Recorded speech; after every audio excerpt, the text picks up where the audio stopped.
Hello बच्चों, overhead की last class में हम लोगों ने बात की थी रिपीटेड डिस्ट्रीब्यूशन मेथड के बारे में और साइमल्टेनियस इक्वेशन मेथड के बारे में। आज की क्लास में बच्चों बात करेंगे तुम्हारा direct method,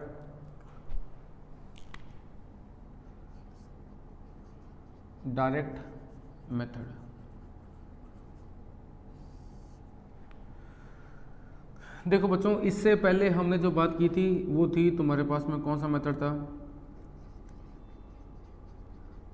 repeated distribution method, और एक था हमने बात की थी साइमल्टेनियस इक्वेशन मेथड के बारे में। इन दोनों का आंसर बच्चों सेम आता है। इन दोनों मेथड की खासियत क्या थी बच्चों कि जो सर्विस डिपार्टमेंट के एक्सपेंडिचर थे वो प्रोडक्शन डिपार्टमेंट और अदर सर्विस डिपार्टमेंट दोनों पर जा रहे थे। मतलब कि आपको याद होगा कि हम सर्विस डिपार्टमेंट एक्स का खर्चा वाई पर, वाई का एक्स पर लगातार तब तक भेजते हैं जब तक एक्स और वाई के खर्चे जीरो नहीं हो जाते हैं। ये दोनों मेथड बोलते हैं कि सर्विस डिपार्टमेंट की जो कॉस्ट है वो प्रोडक्शन डिपार्टमेंट और अदर सर्विस डिपार्टमेंट दोनों पर जानी चाहिए। और फाइनली ये होता है कि एंड में क्या होता है कि सारे खर्चे किस पे आते हैं, प्रोडक्शन डिपार्टमेंट पर आ जाते हैं। लेकिन डायरेक्ट मेथड बोलता है कि जो सर्विस डिपार्टमेंट के ओवरहेड हैं उन्हें डायरेक्ट क्या कर दो, transfer to production departments overhead, कि सर्विस डिपार्टमेंट के खर्चों को सीधा क्या करो, प्रोडक्शन डिपार्टमेंट पे भेज दो। पहले आप क्या करते हैं, सर्विस के खर्चे प्रोडक्शन और अदर सर्विस से भेजते हैं, देन वापस प्रोडक्शन पे भेजते हैं।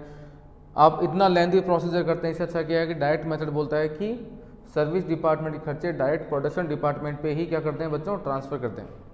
तो डायरेक्ट मेथड बोलता है बच्चों कि जितने भी सर्विस डिपार्टमेंट के एक्सपेंडिचर हैं उन्हें डायरेक्ट प्रोडक्शन डिपार्टमेंट पर ट्रांसफ़र कर देना चाहिए। ये जो मेथड है बच्चों, ये क्या कहते थे कि सर्विस का खर्चा प्रोडक्शन और सर्विस दोनों पे जाएगा, देन वापस एलोकेट करेंगे, तब तक बांटते रहेंगे जब तक सर्विस के खर्चे जीरो नहीं हो जाते हैं। ये दोनों मेथड बोलते हैं कि सर्विस डिपार्टमेंट के खर्चे केवल प्रोडक्शन डिपार्टमेंट के लिए नहीं है। कैंटीन में केवल प्रोडक्शन डिपार्टमेंट के लोग खाना नहीं खाते हैं, अकाउंट्स डिपार्टमेंट के लोग भी खाना खाते हैं। अकाउंट्स डिपार्टमेंट केवल प्रोडक्शन डिपार्टमेंट का रिकॉर्ड मेंटेन नहीं करता, वो कैंटीन का भी रिकॉर्ड मेंटेन करता है। तो ये मेथड बोलते थे कि प्रोडक्शन डिपार्टमेंट के साथ साथ सर्विस डिपार्टमेंट पे भी खर्चा एलोकेट होना चाहिए। लेकिन ये क्या बोलता है कि सर्विस डिपार्टमेंट के एक्सपेंडिचर डायरेक्ट कहाँ ट्रांसफ़र कर दो, प्रोडक्शन डिपार्टमेंट ट्रांसफ़र कर दो, क्योंकि अल्टीमेटली जाने तो वही हैं। तो डायरेक्ट मेथड हम पढ़ने वाले हैं बच्चों, और डायरेक्ट मेथड बेसिकली कहाँ काम आएगा, जहाँ पर क्वेश्चन में साफ साफ दे रखा हो कि डायरेक्ट मेथड ही लगाना है तो वहाँ डायरेक्ट मेथड ही काम आएगा। इसके अलावा मैं आपको एक बात बता रहा हूँ, आपके प्रोडक्शन डिपार्टमेंट है ए बी सी और सर्विस डिपार्टमेंट है एक्स वाई जेड। सोच के बताइए यहाँ पर इक्वेशन मेथड क्या काम आ सकता है या नहीं आ सकता है। इक्वेशन मेथड में हमने बात की थी, इक्वेशन बनती है, दो होते तो इक्वेशन एक्स और इक्वेशन वाई दो बन जाती है और वाई की वैल्यू को हम एक्स में पुट करके आंसर निकाल लेते हैं। लेकिन यहाँ बहुत भयंकर प्रॉब्लम हो जाएगी बच्चों, जहाँ पर तीन सर्विस डिपार्टमेंट हो, तीन इक्वेशन सॉल्व कैसे करोगे, पॉसिबल ही नहीं है। रिपीटेड मेथड बोलता था कि पहले एक्स के खर्चे जीरो कर दो, देन ए बी सी और वाई पे भेजो, देन वाई के क्या कर दो, ये सारे जोड़ के माइनस कर दो, देन यहाँ यहाँ यहाँ यहाँ, और तब तक चलता रहेगा जब तक एक्स और वाई के खर्चे जीरो नहीं होते हैं। हमें पता है कि ऑलमोस्ट तीन रिपीटेशन में क्या होता है, सारा काम हो जाता है। लेकिन अगर अब तुम्हारे पास में तीन सर्विस डिपार्टमेंट हों तो सोचो रिपीटेशन कितनी बार घूमेगा, बहुत बार। आप पागल हो जाएंगे रिपीटेशन करते करते। तो जहाँ पर तीन सर्विस डिपार्टमेंट होते हैं बच्चों, वहाँ पर ये दोनों मेथड लगाने पॉसिबल नहीं होते हैं। वहाँ पर 100% डायरेक्ट मेथड काम आएगा, या एक मेथड हम अभी और पढ़ेंगे जिसका नाम है स्टेप मेथड, वह दो ही मेथड काम आते हैं। तो अभी हम बात करते हैं बच्चों किसके बारे में, डायरेक्ट मेथड के बारे में। आइए डायरेक्ट मेथड के बारे में बात करते हैं। एग्जाम्पल नंबर बच्चों 4 नहीं है बच्चों, सॉरी 3 है। एग्जाम्पल नंबर 3 पे आइए। MK and Company Limited has 3 production department और 4 बोलता है सर्विस डिपार्टमेंट। बच्चों इक्वेशन में तो मज़े आ जाएंगे और रिपीटेड में तो वाह वाह और ही मज़े आएंगे, लेकिन पॉसिबल नहीं है, रिपीटेड और इक्वेशन लगाने ही नहीं है। MK and Company has 3 production department and 4 service department. The expense of these department as per primary distribution summary were the followings. इन्होंने प्राइमरी डिस्ट्रीब्यूशन कर दिया। प्राइमरी डिस्ट्रीब्यूशन का मतलब होता है कि जितने भी कॉमन एक्सपेंडिचर थे उन्हें प्रोडक्शन और सर्विस डिपार्टमेंट के बीच में बांट दिया गया है।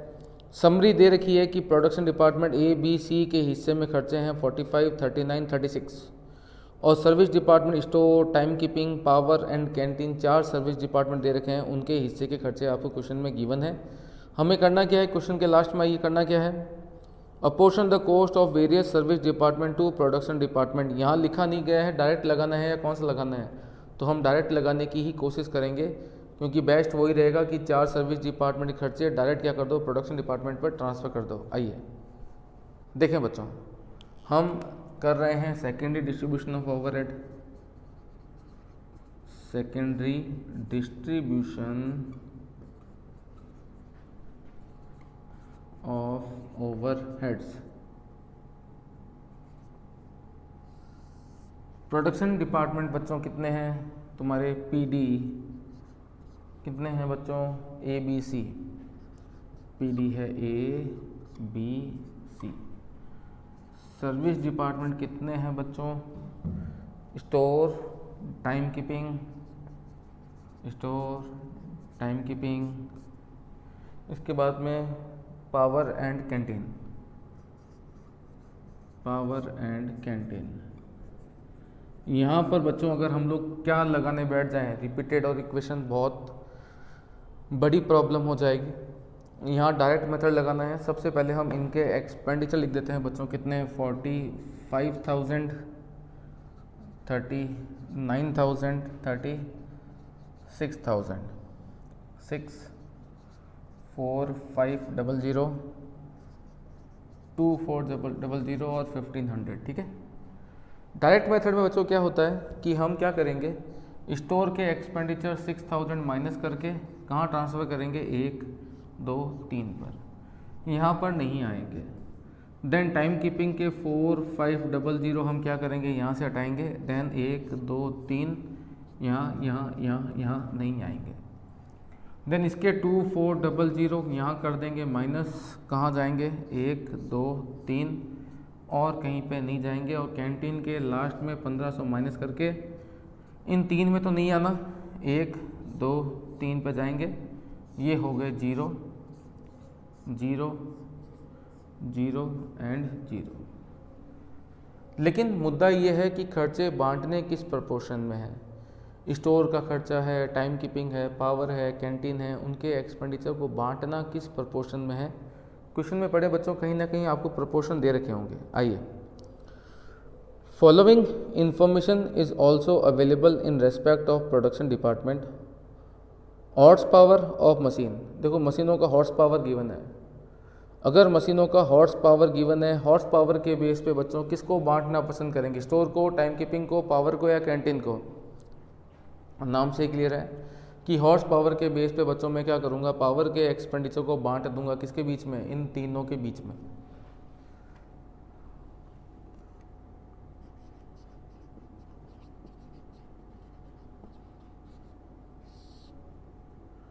ये तो क्या है तुम्हारे, यहाँ लिखते हैं हम लोग पर्टिकुलर, लिखते हैं पर्टिकुलर्स। ये है तुम्हारे पास में क्या चीज़, प्राइमरी डिस्ट्रीब्यूशन समरी। अब मैंने लिखा यहाँ पर distribution of store, distribution of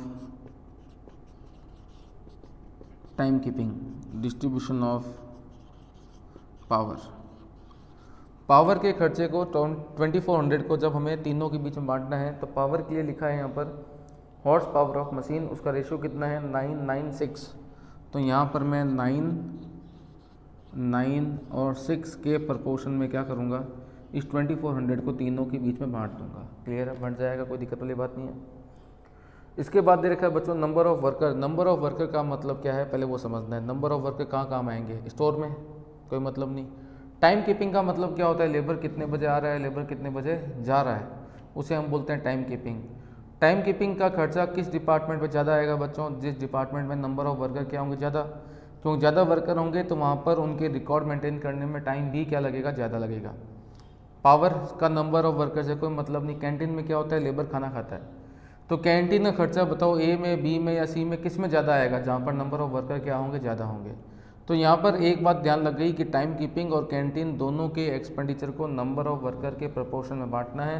proportion क्या दे रखा है बच्चों, वर्कर का 60 45 45।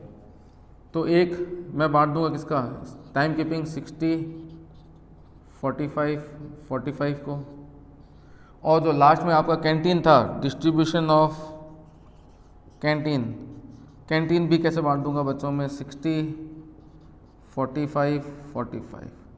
बस एक काम करना, नीचे वर्किंग नोट में लिख देना कि कौन से खर्चे को तुमने किस बेसिस पर अपोर्शन किया है।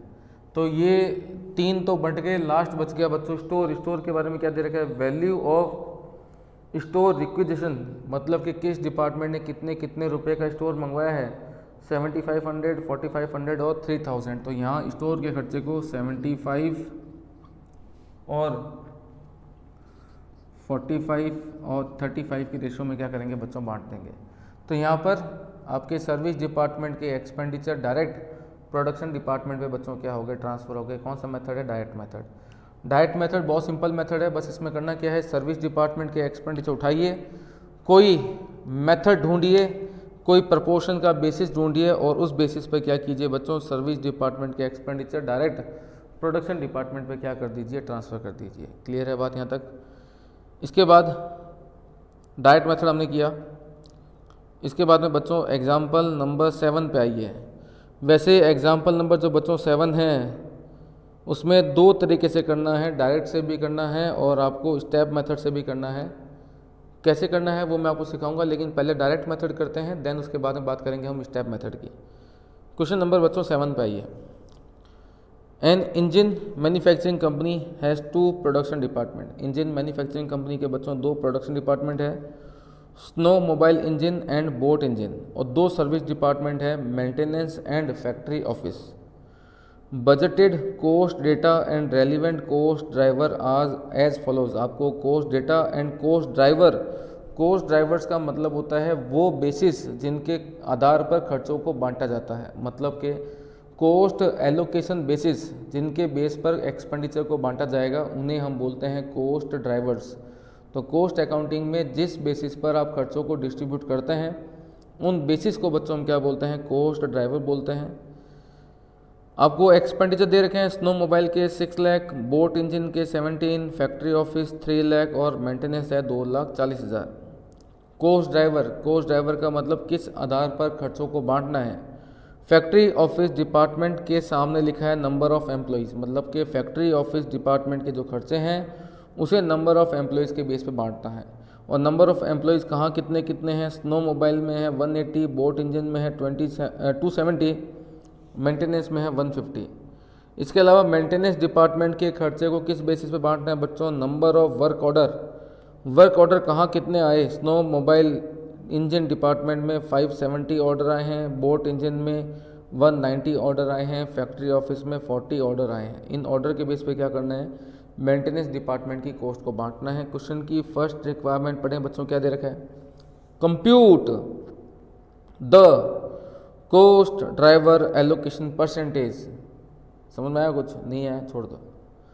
And then use these percentage to allocate the service department cost. ये बोलता है कि सर्विस डिपार्टमेंट की कॉस्ट को क्या करना है बच्चों, बांटना है by using direct method. Direct method लगा के सर्विस डिपार्टमेंट की कॉस्ट को बांटना है। आइए सर्विस डिपार्टमेंट की कॉस्ट को बांटते हैं, कौन सा मेथड से, डायरेक्ट मेथड से। सबसे पहले बच्चों हम क्या लिखेंगे, सेकेंडरी डिस्ट्रीब्यूशन ऑफ ओवरहेड। बताइए बच्चों पीडी कितने कितने हैं, स्नो मोबाइल इंजन और बोट इंजन। सर्विस डिपार्टमेंट बच्चों कितने कितने हैं,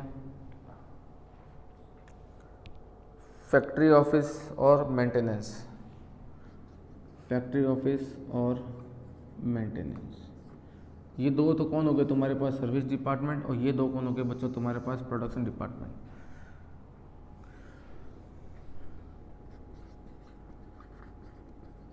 प्राइमरी डिस्ट्रीब्यूशन समरी, इनके एक्सपेंडिचर कितने हैं बच्चों, 6,17,000, फैक्ट्री ऑफिस के बच्चों 3 लाख और 2,40,000। मुझे बताइए बच्चों कौन से मेथड से बांटना है, डायरेक्ट मेथड से, क्लियर। डायरेक्ट मेथड में क्या होता है बच्चों, सर्विस डिपार्टमेंट के एक्सपेंडिचर जब बांटे जाएंगे केवल कहाँ बांटे जाएंगे बच्चों, इन दोनों के बीच में, यहाँ पर नहीं आते। और जब मेंटेनेंस के बांटेंगे बच्चों तो 2,40,000 कर दूंगा माइनस, यहाँ नहीं आएगा, केवल कहाँ जाएगा, इन दोनों में, क्लियर। यहाँ लिखा मैंने डिस्ट्रीब्यूशन ऑफ फैक्ट्री ऑफिस और यहाँ लिखा मैंने डिस्ट्रीब्यूशन ऑफ मेंटेनेंस। अब ये दोनों कहाँ बंटेंगे, इन दोनों के बीच में, यहाँ लिखा मैंने वर्किंग नोट 1। बताइए फैक्ट्री ऑफिस के खर्चे को किस बेसिस पे बांटना है, ऑन बेसिस ऑफ, बताओ कैसे बांटना है, फैक्ट्री ऑफिस के एक्सपेंडिचर को किस बेस पे बांटना है, क्वेश्चन में दे रखा है फैक्ट्री ऑफिस के एक्सपेंडिचर को बांटना है नंबर ऑफ एम्प्लॉयज के रेशो में, on basis of number of employees. बताइए नंबर ऑफ एम्प्लॉय कितने हैं बच्चों, नंबर ऑफ एम्प्लॉय कितने हैं, इन दो में बांटना है केवल, तो इन दो के ही नंबर ऑफ एम्प्लॉय चेक करना बच्चों कितने हैं। इन दो के नंबर ऑफ एम्प्लॉय है आपके पास में 1080 और 270, मतलब के 1080 और 270 के प्रोपोर्शन में हम क्या करेंगे, इन दोनों में इस 3 लाख रुपए को बांट देंगे, क्लियर। लेकिन क्वेश्चन में बोला है कि कुछ जो एलोकेशन बेसिस हैं, जिस बेस पर हम खर्चों को बांटते हैं, उनका परसेंटेज निकालो। निकालो भैया परसेंटेज निकालो, परसेंटेज निकालो, इसका कितना हो जाएगा 1080 बटा 1350 इंटू 100, इसका परसेंट निकल जाकर आ जाएगा। तो 1080 डिवाइड बाय 1350 इंटू 100, और इसका परसेंटेज कैसे निकालोगे बच्चों, 270 डिवाइड बाय 1350 इंटू 100, तो ये परसेंटेज निकल के आ जाएगा। इसका हो जाएगा 80% और ये हो जाएगा बच्चों कितना तुम्हारा 20%। इसे हम बोलते हैं क्या चीज़, क्वेश्चन में क्या दे रखा है कि compute the cost driver allocation percentage. मुझे बताइए कॉस्ट ड्राइवर का मतलब होता है कि जिस आधार पर खर्चों को बांटा जाएगा।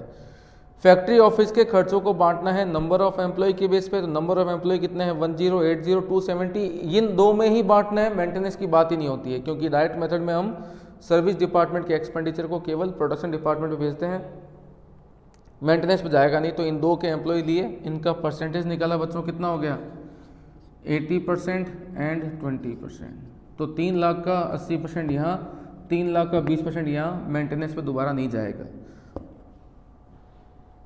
मेंटेनेंस कैसे बांटना है बच्चों, मेंटेनेंस बांटना है तुम्हारा नंबर ऑफ वर्क ऑर्डर, तो नंबर ऑफ वर्क ऑर्डर कितने हैं बच्चों 570 और 190, परसेंटेज निकालो फटाफट,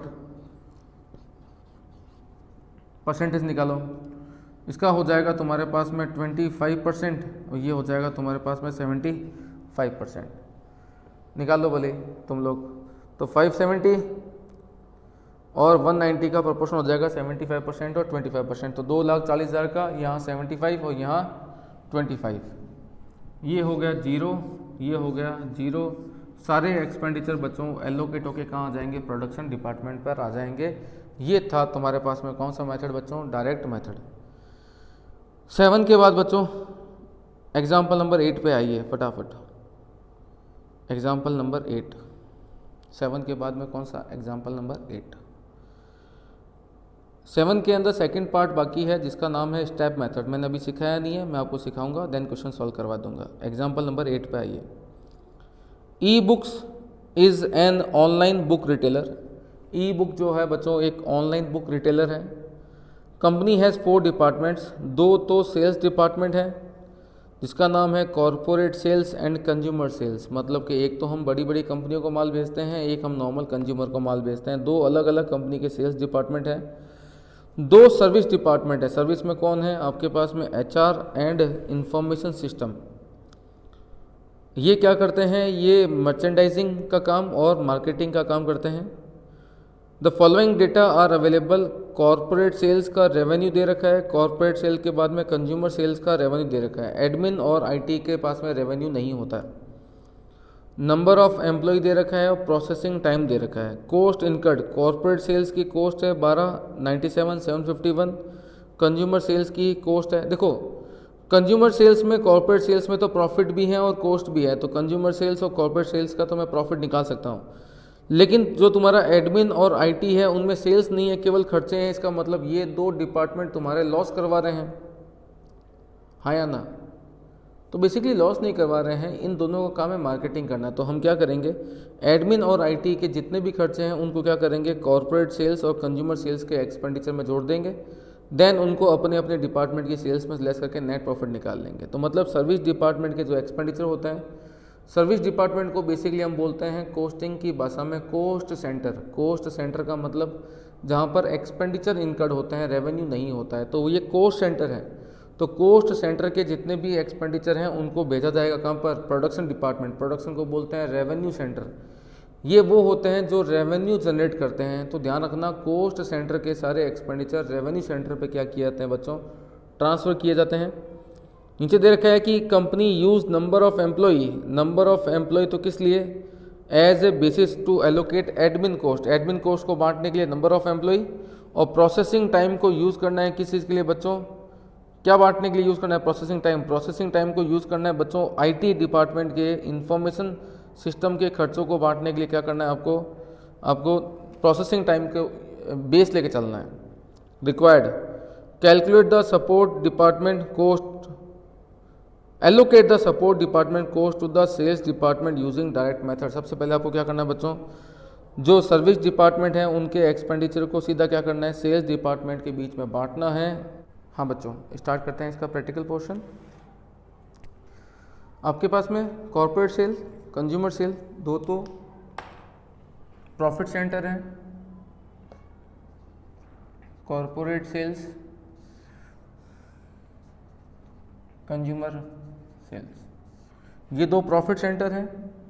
एक है आपके पास में एडमिन और एक है आपके पास में इंफॉर्मेशन सिस्टम। ये दो तुम्हारे सर्विस डिपार्टमेंट हैं। इनके ओवरहेड कितने हैं बच्चों, कॉमन ओवरहेड इनके जो हैं, इनके जो पर्सनल है, कॉमन ये पर्सनल है, कॉमन तो आपने सारे क्या कर दिए, बांट दिए। प्राइमरी डिस्ट्रीब्यूशन किया हुआ है बच्चों 94,510,304,720। सबसे पहले बच्चों मुझे एडमिन बांटना है। एडमिन जाएगा इन दोनों के बीच में, यहाँ नहीं आएगा क्योंकि हम कौन सा मेथड कर रहे हैं बच्चों, डायरेक्ट मेथड। डायरेक्ट में प्रोडक्शन डिपार्टमेंट पे ही डायरेक्ट जाएगा सर्विस डिपार्टमेंट के खर्चे। देन ये हम माइनस कर देंगे, अभी करेंगे 94,510, यहाँ कर देंगे 304,720। कहाँ जाएंगे, इन दोनों पर। किस बेसिस पे बांटना है बच्चों, डिस्ट्रीब्यूशन ऑफ एडमिन। एडमिन के खर्चे बच्चों बताइए किस आधार पे बांटने हैं। नीचे लिखा था कि एडमिन के खर्चे आपको नंबर ऑफ एम्प्लॉय बच्चों यहाँ कितने हैं 42, यहाँ कितने हैं 28। वहाँ नहीं भी देखने हैं आपको, केवल दो जगह देखना है, यहाँ 42, यहाँ 28। तो 42 और 28 के प्रपोर्शन में बच्चों क्या करना, इन दोनों में बांट देना, इंफॉर्मेशन सिस्टम में नहीं जाएगा। और जब हम बांटेंगे किसको, डिस्ट्रीब्यूशन ऑफ इंफॉर्मेशन सिस्टम, वहाँ बांटना किस आधार पे बच्चों, प्रोसेसिंग टाइम के बेस पे। देखो प्रोसेसिंग टाइम यहाँ कितना है 2400, यहाँ कितना है 2000। 2400 और 2000 के प्रपोर्शन में इन दोनों में बांट देना। ये हो जाएंगे 0, ये हो जाएंगे 0, और सारे एक्सपेंडिचर कहाँ आ गए, इन दोनों पर। अगर प्रॉफिट निकालना हो बच्चों तो क्या करोगे, इस कॉर्पोरेट सेल्स की आपको सेल्स दे रखी है, इसकी सेल्स में से ये सारे खर्चे क्या करना बच्चों, लेस करना। ये निकल जाएगा प्रॉफिट किसका, कॉर्पोरेट सेल का। और जो कंज्यूमर सेल का निकालोगे तो कंज्यूमर सेल्स की खुद की सेल्स माइनस क्या करना बच्चों, ये एक्सपेंडिचर लेस करना, तो कंज्यूमर सेल्स का भी प्रॉफिट निकल के सामने आ जाएगा। क्लियर है बच्चों बात। अभी इन दोनों क्वेश्चंस में आपको स्टेप डाउन मेथड और करना है, जिसका नाम क्या है स्टेप डाउन मेथड, वो अभी और करना है, वो हम करेंगे, अभी रुके एक बार। स्टेप डाउन मेथड करना है। इसके अलावा क्वेश्चन नंबर तुम्हारे पास में है 9, क्वेश्चन नंबर 9 पाइए बच्चों। RST लिमिटेड के पास में 2 प्रोडक्शन डिपार्टमेंट है, machine and finishing. There are 3 service department, HR, maintenance, design. Budgeted cost in these service department are, आपको कोस्ट दे रखी है वेरिएबल फिक्स्ड, हमें कुछ भी नहीं करना, हमें टोटल चाहिए। HR के टोटल खर्चे हैं 5 लाख के, मेंटेनेंस के दे रखे हैं 4,60,000 के, डिज़ाइन के कितने 7 लाख के। मुझे ये उठा के क्या करना है प्रोडक्शन डिपार्टमेंट में ट्रांसफ़र करने हैं, और 2 प्रोडक्शन डिपार्टमेंट है मशीन और फिनिशिंग। आगे इसके बाद दे रखा है कि जो HR डिपार्टमेंट है, मेंटेनेंस डिपार्टमेंट है, डिज़ाइन डिपार्टमेंट है, दे रखा है कि प्रोवाइडर ऑफ सर्विस में जो HR डिपार्टमेंट है उसका यूज़र कौन है, नीचे दे रखा है यूज़र ऑफ सर्विस। तो HR डिपार्टमेंट जो सर्विस दे रहा है वो दे रहा है मेंटेनेंस को, डिज़ाइन को, मशीन को एंड फिनिशिंग को।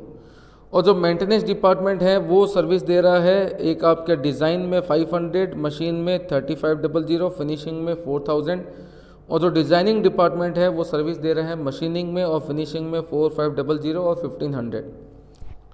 फर्स्ट दे रखा है कि use direct method to reapportion service department cost to production department. बताइए डायरेक्ट मेथड लगा के आपको क्या करना है, खर्चों को बांटना है। आइए बच्चों स्टार्ट करते हैं इसका प्रैक्टिकल पोर्शन। हाँ जी बच्चों,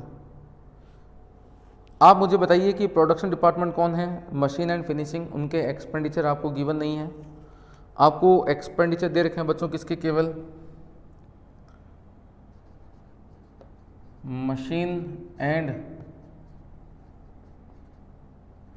फिनिशिंग के, तो एक्सपेंडिचर गिवन नहीं है। एक्सपेंडिचर दे रखे हैं बच्चों HR, मेंटेनेंस और डिज़ाइन के।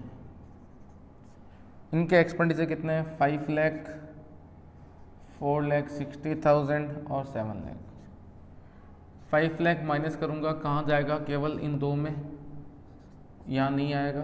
460 माइनस करूँगा, एग्जाम में आपको बांटना है कैलकुलेटर से, ठीक है ना, ऐसे राइट मत मार्क क्या जाना कि हाँ मनी सर ने राइट से कहा था। यहाँ 7 लाख कर देंगे, माइनस कहाँ जाएगा इन 2 पे। बताइए डिस्ट्रीब्यूशन ऑफ HR के खर्चे कहाँ कहाँ बांटने हैं बच्चों, मशीन और फिनिशिंग। यहाँ पर क्वेश्चन पढ़ना आपको आना चाहिए। क्वेश्चन में दे रखा है provider of service, HR, maintenance, design.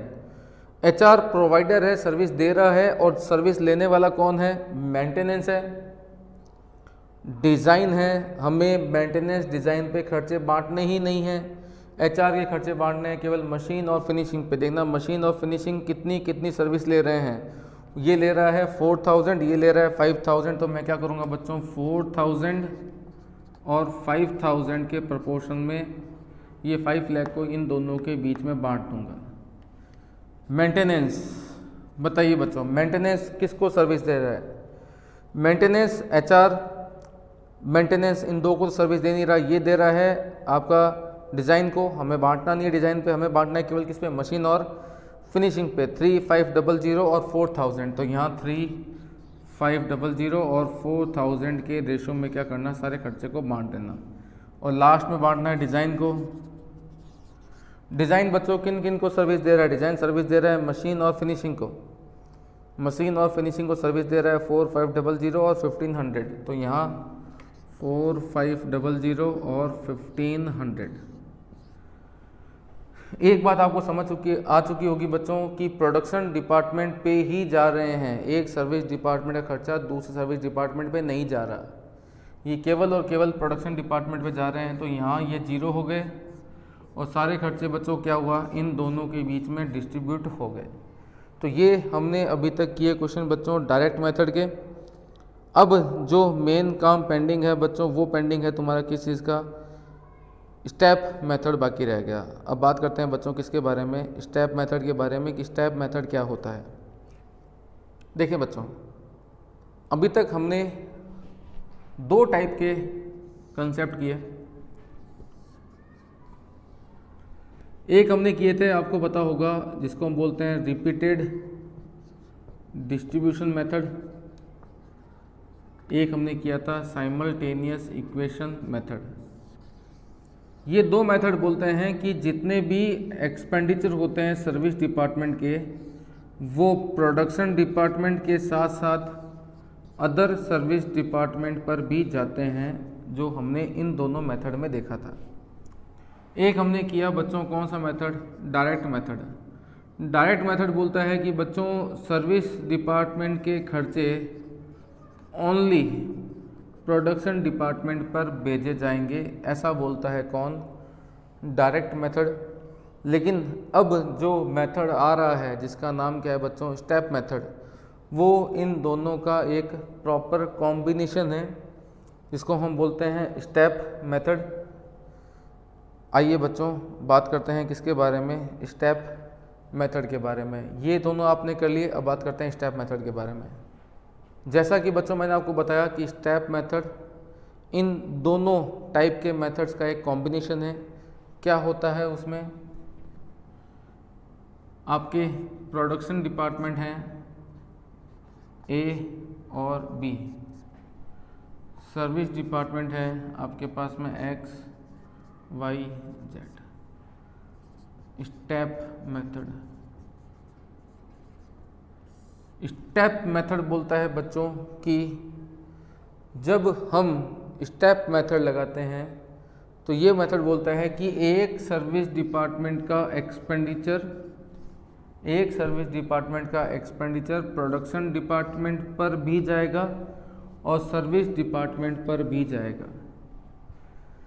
Step method बोलता है कि सर्विस डिपार्टमेंट के खर्चे प्रोडक्शन डिपार्टमेंट और अदर सर्विस डिपार्टमेंट दोनों पर एलोकेट होने चाहिए, लेकिन ये बोलता है कि एक बार जिस डिपार्टमेंट को आपने बांट दिया उस पे अब दोबारा कोई एक्सपेंडिचर चार्ज नहीं करना। मतलब कि जब वाई को बांटा जाएगा, वाई के खर्चे ए बी पर जाएंगे, लेकिन अब एक्स पर नहीं जाएंगे, तो किस पे जाएंगे, जेड पे जाएंगे।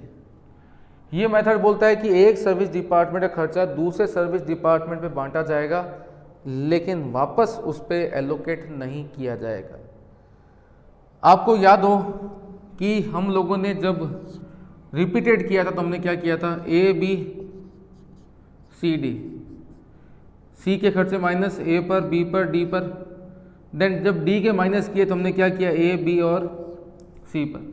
देन सी के माइनस किए हमने, देन वो ए बी और डी पर। जब डी के माइनस करोगे तो फिर ए बी। ये रिपीटेशन घूमते हैं कब तक, जब तक सारे खर्चे बंट नहीं जाते। ये बोलता है कि एक डिपार्टमेंट का खर्चा जाएगा तो उस पर वापस भी आएगा। कौन बोलता है, रिपीटेड मेथड। सेम बात बोलता है इक्वेशन मेथड की, खर्चा जाएगा तो वापस भी आएगा। लेकिन ये मेथड बोलता है कि एक सर्विस डिपार्टमेंट के एक्सपेंडिचर को अगर आपने बांट दिया तो उस सर्विस डिपार्टमेंट पर वापस किसी खर्चे को एलोकेट नहीं किया जाएगा। ये जो है ना, इसे हम बोलते हैं डुअल वे मेथड। डुअल वे का मतलब होता है दो तरफा, जाएगा और वापस आएगा। ये नॉन डुअल वे है। ये बोलता है जाएगा लेकिन वापस नहीं आएगा। ये डुअल वे थे। डुअल वे को बोलते हैं रेसिप्रोकल मेथड। क्या बोलते हैं, रेसिप्रोकल मेथड। जो मेथड बोलता है कि एक सर्विस डिपार्टमेंट का खर्चा दूसरे पे जाएगा तो वापस उस पर खर्चा एलोकेट भी होगा। ये डुअल वे मेथड थे। लेकिन जो ये मेथड है तुम्हारा स्टेप मेथड है, ये नॉन डुअल वे है, ये नॉन रेसिप्रोकल मेथड है। ये बोलता है कि एक सर्विस डिपार्टमेंट खर्चा दूसरे सर्विस डिपार्टमेंट पे जाएगा तो सही, लेकिन वापस कुछ भी नहीं आएगा। तो ये मेथड बोलता है कि सबसे पहले, स्टेप मेथड क्या बोलता है बच्चों, सबसे पहले डिपार्टमेंट एक्स को बांट दो। एक्स कहाँ कहाँ बंटेगा, प्रोडक्शन डिपार्टमेंट और अदर सर्विस डिपार्टमेंट में बंटेगा। लेकिन जो डिपार्टमेंट बंट गया उस पर वापस कोई खर्चा एलोकेट नहीं होगा। देन वाई बंटेगा कहाँ, ए बी और जेड में। देन बारी किसकी आएगी, जेड की। जेड को जो माइनस करेंगे वो केवल ए और बी में जाएगा। तो ये जीरो यहाँ नहीं आएगा, ये जीरो और ये जीरो हो गए। और सारे खर्चे कहाँ चले गए, तुम्हारे पास में ए में और बी में। ये कौन सा मेथड है बच्चों, step ladder method.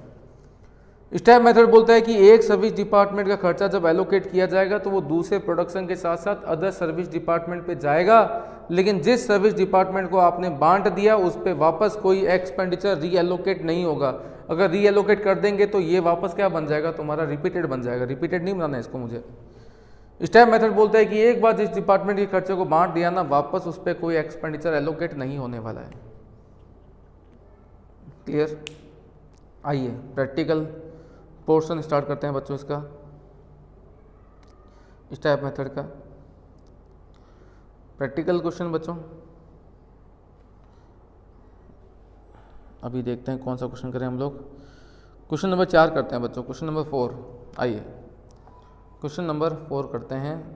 Question number 4 page number आपके पास में है, कहाँ गया नालायक, 106। हाँ बच्चों, question number 4, A manufacturing company has 2 production department X and Y and 3 service department store, time keeping and maintenance. देखो 3 सर्विस है तो तुम्हें पता है कि रिपीटेड और इक्वेशन लगाना पॉसिबल नहीं है। द डिपार्टमेंटल डिस्ट्रीब्यूशन समरी, इसका मतलब इन्होंने कॉमन खर्चों को बांट दिया है। X और Y के हिस्से में खर्चे आए हैं 24 और 16,000, स्टोर के हिस्से में आए हैं 5, टाइम कीपिंग में 4 और मेंटेनेंस में कितना 3। देखो मेरी बात बच्चों, X और Y 24,000, 16,000 और देन स्टोर, टाइम कीपिंग और मेंटेनेंस। स्टोर में कितना है 5,000, 4,000 और 3,000। ये मेथड क्या बोलता है बच्चों कि एक सर्विस डिपार्टमेंट के खर्चे को अगर आपने बांट दिया तो उस पर वापस कोई दूसरा एक्सपेंडिचर रीएलोकेट नहीं होगा। ये इस मेथड की क्या है बच्चों, एजम्पशन है कि एक बार जिस डिपार्टमेंट को बांट दिया उस पर वापस नहीं आएगा। मतलब कि सबसे पहले मैं स्टोर को बांटूंगा, यहाँ चला जाएगा, देन कहाँ जाएगा, टाइम कीपिंग और मेंटेनेंस पे। देन मैं टाइम कीपिंग को बांटूंगा तो ये खर्चे आएंगे X Y, यहाँ नहीं आएगा और यहाँ जाएगा। देन मेंटेनेंस को बांटेंगे तो मेंटेनेंस केवल इन 2 में जाएगा, इन दोनों पर नहीं आएगा। ऐसा ही होना चाहिए, क्लियर है मेरी बात, ऐसा ही होना चाहिए। स्टेप मेथड यही बोलता है, लेकिन आइए पढ़ते हैं। सबसे फर्स्ट बात बच्चों किसके बारे में होती है कि सबसे पहले हम स्टोर को बांटेंगे। देखना स्टोर के बारे में क्या दे रखा है। स्टोर के एक्सपेंडिचर 5,000 नीचे दे रखा है कि नंबर ऑफ एम्प्लॉय। क्या स्टोर को नंबर ऑफ एम्प्लॉय के बेस पे बांटेंगे बच्चों? नहीं सर, स्टोर को नंबर ऑफ एम्प्लॉय के बेस पे बांटा नहीं जा सकता। क्या number of store requisition? Store requisition का मतलब होता है कि कहाँ कहाँ हमने कितने रुपए का माल भेजा, क्या उसके बेस पर स्टोर को बांट सकते हैं? हाँ बांट सकते हैं। तो स्टोर का खर्चा बताओ बच्चों कहाँ जाएगा? ये यहाँ से 5,000 माइनस हो जाएगा और कहाँ कहाँ जाएगा? ये यहाँ से माइनस होने के बाद में जाएगा बच्चों कहाँ? ये जाएगा यहाँ 24, मतलब कि एक तो ये x में जाएगा 24, एक ये जाएगा कहाँ पर बच्चों? y में जाएगा कितना 20 और एक ये जाएगा मेंटेनेंस में। मेंटेनेंस जाएगा कितना बच्चों 6। तो सबसे पहले मैं क्या करूँगा, इस 5,000 को बांटूंगा x y और मेंटेनेंस में। लेकिन सर आपने तो क्या कहा था, मैंने तो कहा था कि यहाँ यहाँ यहाँ और यहाँ 4 जगह आएगा। लेकिन प्रपोर्शन देखेंगे ना तो प्रपोर्शन कितनी जगह के दे रखे हैं, x y और मेंटेनेंस के 3 के दे रखे हैं। मतलब कि प्रपोर्शन के हिसाब से 1 2 और केवल यहाँ आना चाहिए, मतलब कि ये टाइम कीपिंग पे आना नहीं चाहिए, क्योंकि प्रपोर्शंस में केवल 3 का प्रपोर्शन दे रखा है। और मैंने आपको कहा था कि स्टोर बंटेगा तो पहले यहाँ यहाँ टाइम कीपिंग में और मेंटेनेंस में बंटेगा, लेकिन प्रपोर्शंस 3 के दे रखे हैं, थोड़ा सा सेट नहीं बैठ रहा। चलो अगला, टाइम कीपिंग के लिए देखो नंबर ऑफ एम्प्लॉय दे रखा है। नंबर ऑफ एम्प्लॉय का मतलब होता है कहाँ कितने एम्प्लॉय हैं। बताइए कहाँ कितने एम्प्लॉय हैं? डिपार्टमेंट एक्स में 40 हैं, वाई में कितने 30, स्टोर में 20, टाइम कीपिंग में 16, मेंटेनेंस में 10। अब मुझे बताइए नंबर ऑफ एम्प्लॉय के बेस पे किसके एक्सपेंडिचर को बांटना चाहेंगे? नंबर ऑफ एम्प्लॉय के बेस पे हम बांटना चाहेंगे किसके खर्चों को? टाइम कीपिंग के खर्चों को। वैसे लॉजिकली आपका दिमाग क्या बोलता है? हमारा दिमाग बोलता है कि टाइम कीपिंग का जो खर्चा है ना वो कहाँ कहाँ जाएगा, 1 2 और 3 में। लेकिन प्रपोर्शन की बात करके बताओ, प्रपोर्शन में क्या दे रखा है आपको? प्रपोर्शन के हिसाब से बात करें तो टाइम कीपिंग का खर्चा बढ़ना चाहिए नंबर ऑफ एम्प्लॉय।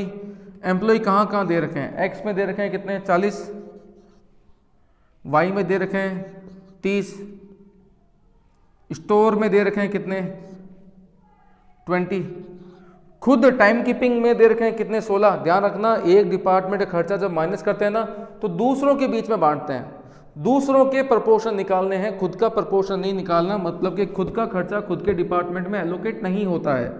तो एक्स में 40, वाई में 30, स्टोर में कितना 20 और मेंटेनेंस में कितना है बच्चों, कितना है मेंटेनेंस में 10।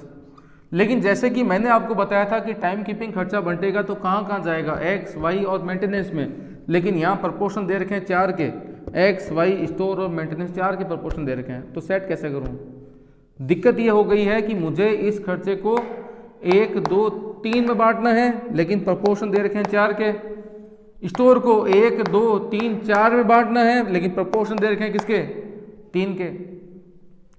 अब बात करते हैं किसकी, मेंटेनेंस की। मेंटेनेंस में क्या होता है, मेंटेनेंस का मतलब होता है जहां मशीन चलती है वहां मशीनों की देख रेख करनी पड़ती है। तो मशीनें कहाँ चली, देखना मशीन चली है एक्स में और वाई में, 2400 और 1600 इस प्रपोर्शन में बांट देंगे। वैसे देखना बताना बच्चों, देख के बताना कि मेंटेनेंस कहाँ बंटना चाहिए। मेंटेनेंस जब यहाँ से माइनस होगा तो कहाँ जाना चाहिए, केवल इन 2 में। ये सही बैठ गया। मेंटेनेंस बंटना चाहिए 2 जगह पर, और मेंटेनेंस के प्रपोर्शन भी मेरे पास में 2 जगह के निकल के आ रहे हैं। लेकिन प्रॉब्लम यह है कि स्टोर बंटना है 4 में, प्रपोर्शन दे रखे हैं 3 के। टाइम कीपिंग बंटना है 3 में, लेकिन प्रपोर्शन दे रखे हैं किसके, 4 के।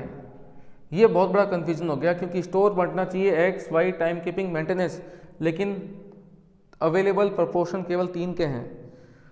टाइम कीपिंग बंटना चाहिए बच्चों कितने में, एक्स वाई और मेंटेनेंस में, लेकिन प्रपोर्शन दे रखे हैं 1, 2, 3, 4 के।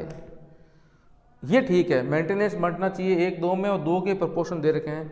तो बताइए मैं इसे किस तरीके से एडजस्ट करूं कि स्टेप मेथड क्या बोलता है कि सबसे जो फर्स्ट डिपार्टमेंट है वो कहाँ बंटेगा, 1, 2, 3 और 4 में। इसके बाद में ये बंटेगा 1, 2 और 3 में, और देन बाद में मेंटेनेंस बटेगा 1 और 2 में। ये स्टेप मेथड का कंसेप्ट है।